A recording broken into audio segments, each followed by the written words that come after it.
Hi hello नमस्कार मित्रांनो, मी सौरभ तुमचा गाथामध्ये स्वागत करतो. तर आज आपण बघणार आहे ग्रॅव्हिटेशनचा part 3. I think so part 3 आहे. हो, पार्ट 3 आहे. आजच्या टॉपिक्स जे आहेत मी ते परत इथं घेतलेत. आपण एक एक करून सगळे टॉपिक्स कव्हर करू आजच्या. ठीक आहे. So we will head towards our first topic, that is earth's gravitational force.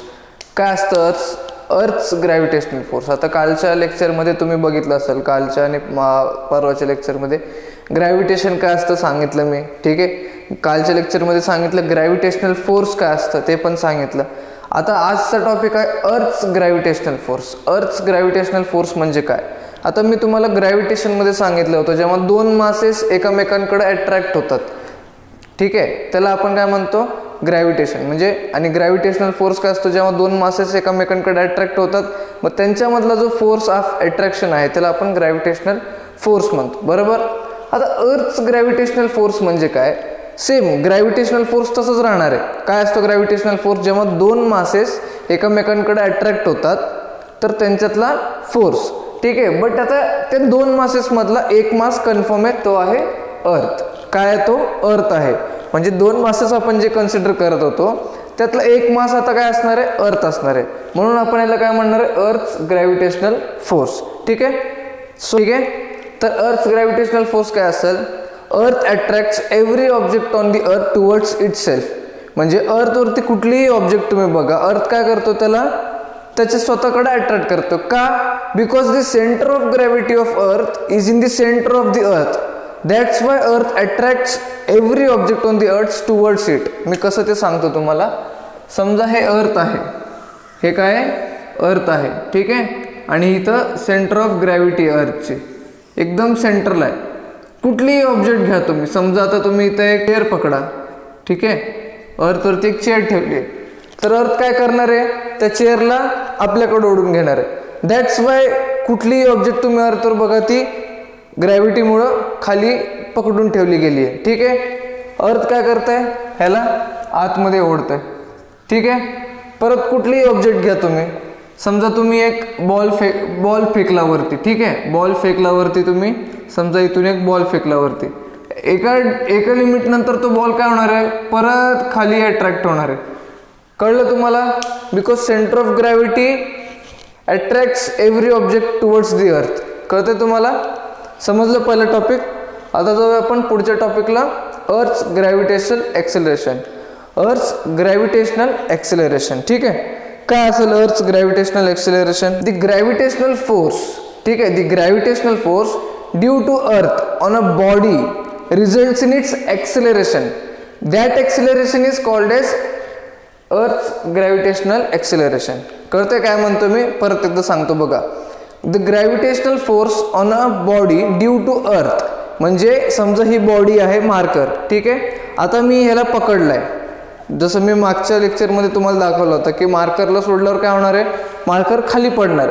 But मी परत एकदा तुम्हाला हीच एक्झाम्पल नीट सांगतो. हा मार्कर आहे, मी ह्याला पकडलाय. ठीक आहे. आता मी इथं पकडलाय म्हणून ह्याच्यावरती एक फोर्स लागतोय, बट मी पकडलाय त्या फोर्स ओव्हरकम करतोय. ठीक आहे. आता earth's gravitational force acting on a body. ठीक आहे. आता मी ह्याला सोडला तर हा खाली गेला. ठीक आहे. खाली का गेला? कारण की अर्थचं ग्रॅव्हिटेशनल फोर्स त्याला अट्रॅक्ट करतोय. बरोबर. बट जेव्हा फोर्स त्याला अट्रॅक्ट करतोय, रिझल्ट काय होतोय? एक्सेलरेशन मध्ये झालाय. एका एक्सेलरेशनने खाली चाललाय ऑब्जेक्ट. कुठलाही ऑब्जेक्ट घ्या तुम्ही, बॉल घ्या, मार्कर घ्या, कुठलाही तुम्ही हवेत फेका, तो खाली पडणार आहे. ठीक आहे. मग तो खाली पडताना त्याचे एक्सेलरेशन असणार आहे. त्या एक्सेलरेशनला आपण काय म्हणणार आहे? Earth's gravitational acceleration. कळलं? त्या एक्सेलरेशनला आपण काय म्हणणार आहे? Earth's gravitational acceleration. ठीक आहे. पुढचं टॉपिक आहे आपलं value of g on the surface of earth. Value of g म्हणजे g is earth's gravitational acceleration. ठीक आहे. Value of earth's gravitational acceleration on the surface of earth म्हणजे जी ची व्हॅल्यू अर्थवरती काय असणार आहे हे आपल्याला बघायचं आहे. ठीक आहे. आता आपण बघूयात. आपल्याला माहिती आहे फोर्स ड्यू टू ग्रॅव्हिटेशन. काय असतं force due to gravitation? F is equals to G into M1 M2 upon R square. माहिती आहे तुम्हाला हे फोर्स ड्यू टू ग्रॅव्हिटी. ठीक आहे. आता तुम्हाला ह्याच्यात M1 आणि M2 आहे. मी इथे कन्सिडरेशन घेतो. M1 हे घ्या मास ऑफ अर्थ म्हणजे एक मास झाला, ठीक आहे.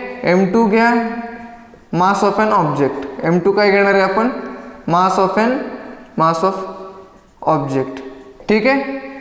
आणि याला आपण कन्सिडर करू कॅपिटल M नी आणि याला कन्सिडर करू स्मॉल m नी, ठीक आहे. कळत आहे तुम्हाला. आणि अर्थ r will be radius of earth. काय रेडियस ऑफ अर्थ असणार आहे सांगा बरं, काय रेडियस ऑफ अर्थ असणार आहे. परत कन्सिडर करा, हा आहे m, ठीक आहे. हा आहे कॅपिटल M आणि ह्यांच्यामधला जो डिस्टन्स आहे तो असणार आहे r, बरोबर आहे. रेडियसच असणार आहे. सेंटर पासून त्या ऑब्जेक्ट पर्यंतचा डिस्टन्स काय असणार आहे, rच असणार आहे, बरोबर. सो काय होणार आहे, फोर्स ड्यू टू ग्रॅव्हिटेशन मग g into m upon r square, ठीक आहे. कळलं तुम्हाला. आता तुम्हाला माहिती आहे की force on an object, normal force, एक फोर्स असेल ऑब्जेक्टवरती, तो कसं डिनोट करतो आपण. आता फोर्स आहे, ठीक आहे. आपण फोर्स काय करतो, F इज इक्वल्स टू, तुम्ही ह्याला इक्वेशन 1 द्या, ओके.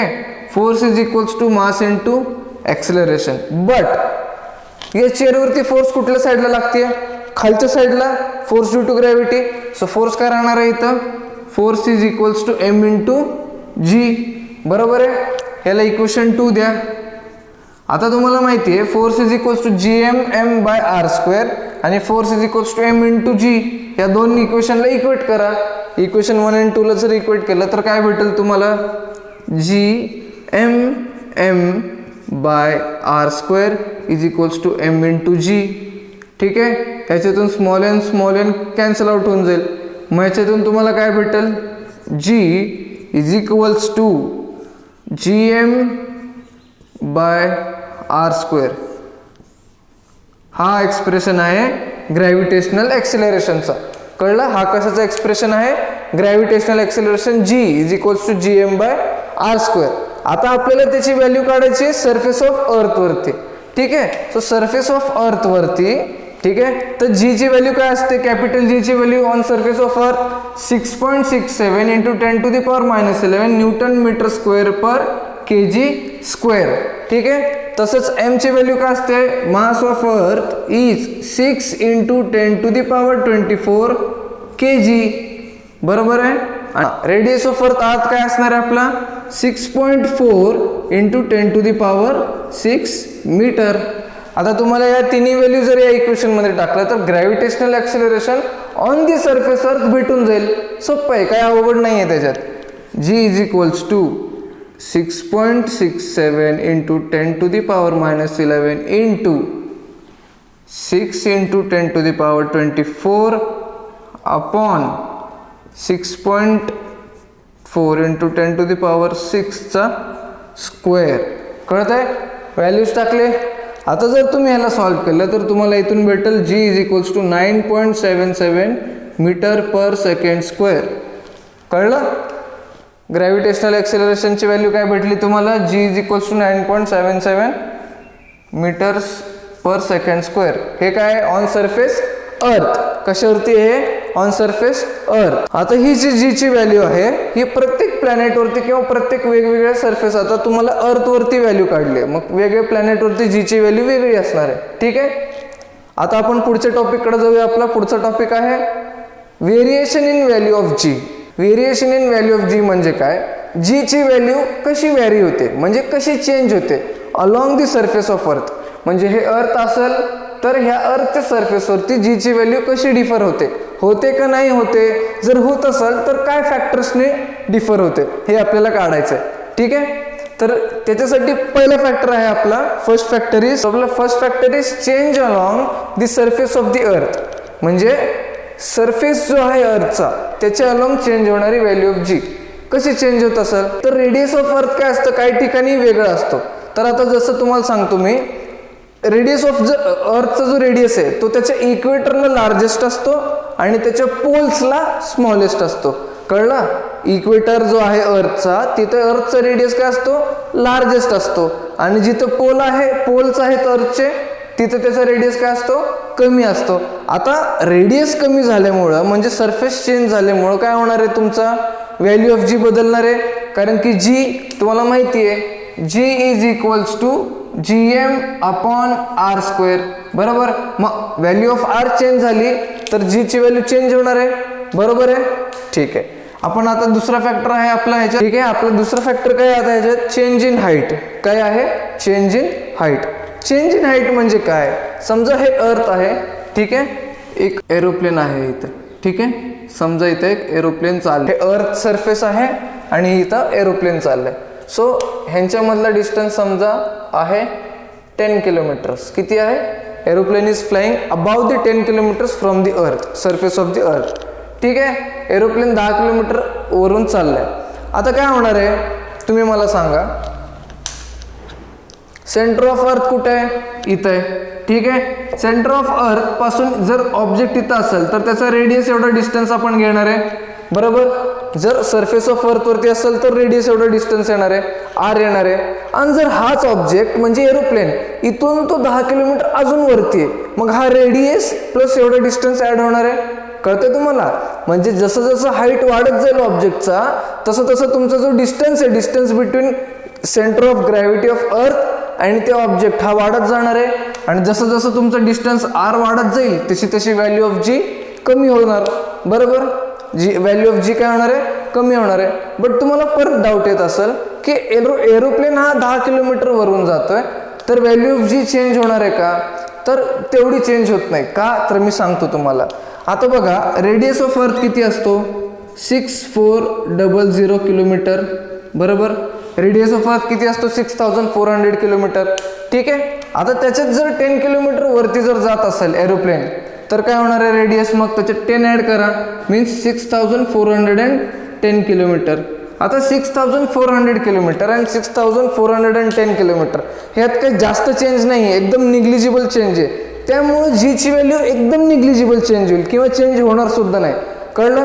जी ची व्हॅल्यू आपण कधी चेंज होणार आहे सांगू शकतो जेव्हा आपण सॅटेलाइट हा ऑब्जेक्ट कन्सिडर करू. काय करू आपण जेव्हा सॅटेलाइटला आपण एक ऑब्जेक्ट कन्सिडर करू. कारण की सॅटेलाइट खूप वरती असतो म्हणजे अर्थ सरफेस पासून खूप लांब असतो. मग त्या डिस्टन्सला आपण सांगू शकतो की ते जर डिस्टन्स कन्सिडर केलं तर जी ची व्हॅल्यू आपली काय होणार आहे कमी होणार आहे. म्हणजे जसं जसं हाईट वाढणार आहे जशी जशी व्हॅल्यू ऑफ आर वाढेल तुमचा हा डिनॉमिनेटर मोठा होणार आणि हा डिनॉमिनेटर मोठा झालं तर value of g will be decrease. कळलं तुम्हाला. आता पुढे जाऊया आपला थर्ड फॅक्टरकडे. सो थर्ड फॅक्टर आहे आपला चेंज इन डेप्थ. काय आपला third factor change in depth. Change in depth म्हणजे समजा एक ऑब्जेक्ट इथं आहे तर मी खड्डा खोदून जर हा ऑब्जेक्ट आतमध्ये घेऊन चाललो अर्थमध्ये अर्थच्या क्रस्टमध्ये आत घेऊन चाललं तर व्हॅल्यू ऑफ जी काय होणार. आता तुम्हाला वाटेल की जसं जसं ऑब्जेक्ट आत जाईल अर्थमध्ये तर त्याचा डिस्टन्स आर जो आहे तो कमी होणार आहे. आणि आर जर इथं कमी झाला तो बेसिकली जी ची व्हॅल्यू इन्क्रीज होईल. डिनॉमिनेटर कमी होईल बट न्यूमरेटर वाढत जाईल. ठीक आहे. म्हणजे तुम्हाला काय वाटेल की चेंज इन डेप्थ मध्ये जसं जसं ऑब्जेक्ट आत जाईल तसं तसं व्हॅल्यू ऑफ जी इन्क्रीज होईल. बट तसं नसतं. का नसतं तर मी सांगतो तुम्हाला. जसं जसं आपण आत जाऊ मी मान्य करतो की आर ची व्हॅल्यू कमी होते. बरोबर. आर ची व्हॅल्यू काय होते कमी होते. बट जसं जसं आपण आत जातोय हा जो मास आहे अर्थचा तो पण कमी होणार आहे. कळतं तुम्हाला. आता जर समजा मी ऑब्जेक्ट इथं कन्सिडर केला. ठीक आहे. तर आपण एवढाच मास कन्सिडर करणार आहे त्याचा. ह्या मासचा संबंध नाहीये काही. मग हा जो मास आहे तो कमी झालाय म्हणजे जसं जसं आपण आत चाललोय तसं तसं आपला मास सुद्धा कमी होतोय. मास कमी होते म्हणजे काय होणार आहे डिरेक्टली जी सुद्धा कमी होणार आहे. कळलं तुम्हाला. हे 3 फॅक्टर्स होते व्हेरिएशन इन व्हॅल्यू ऑफ जी. कळलं तुम्हाला. आता पुढचा टॉपिक आहे आपला मास आणि वेट. काय पुढचा टॉपिक मास आणि वेट. ओके. काय असेल आपला मास आणि वेट मी सांगतो तुम्हाला कन्फ्यूज होऊ नका. Mass is amount of matter present in the object. Mass काय अमाऊंट ऑफ मॅटर जो एका ऑब्जेक्ट मध्ये प्रेझेंट आहे. वेअरएज फोर्स काय वेट काय weight is force with which earth attracts that object. Force with which it attracts the object. कसं सांगतो तुम्हाला. आता मास म्हणजे काय समजा हा मार्कर आहे. ठीक आहे. हा जर मार्कर तुम्ही स्पेस मध्ये कन्सिडर केला. कशात कन्सिडर केला स्पेस मध्ये ज्याच्यात ह्याच्यावरती कुठलाही फोर्स नाहीये तर ह्याच्यातला जो मॅटर प्रेझेंट आहे त्याला आपण काय म्हणणार आहे मास. काय म्हणणार आहे त्याला आपण मास. मास एम. कळलं तुम्हाला. जर हा मार्कर स्पेस मध्ये कन्सिडर केला तर ह्याचा मॅटर आपण मास एम कन्सिडर करणार आहे. Weight W is equals to m into g, mass into gravitational acceleration. हा मास आहे आणि खालच्या साईडला जो ग्रॅव्हिटेशनल ॲक्सिलरेशन लागलं किंवा फोर्स लागलाय हा m इंटू जी. आपण फोर्सला m इंटू जीला आपण काय म्हणतो, इवन m इंटू जीला आपण फोर्सही म्हणतो. ठीक आहे. सो हा जो खाली फोर्स लावतोय किंवा ह्याचा मास इंटू खालचं ग्रॅव्हिटेशनल ॲक्सिलरेशन, ह्याला आपण म्हणणार आहे वेट. म्हणून आपण कुठल्याही ऑब्जेक्टला असं मोजून म्हणतो की हा ह्याचा वेट एवढा असेल किंवा याचा वेट तेवढा असेल. कळलं तुम्हाला वेट आणि मास मधला डिफरन्स? ठीक आहे. तर आजचे टॉपिक आपले संपलेत. आपण बाकीचे जे टॉपिक्स आहेत ते पुढच्या लेक्चरमध्ये घेऊया. तोपर्यंत तुम्ही व्हिडिओला लाईक करा, शेअर करा आणि सबस्क्राईब तर नक्कीच करा. भेटूया आपण पुढच्या लेक्चरमध्ये. ओके.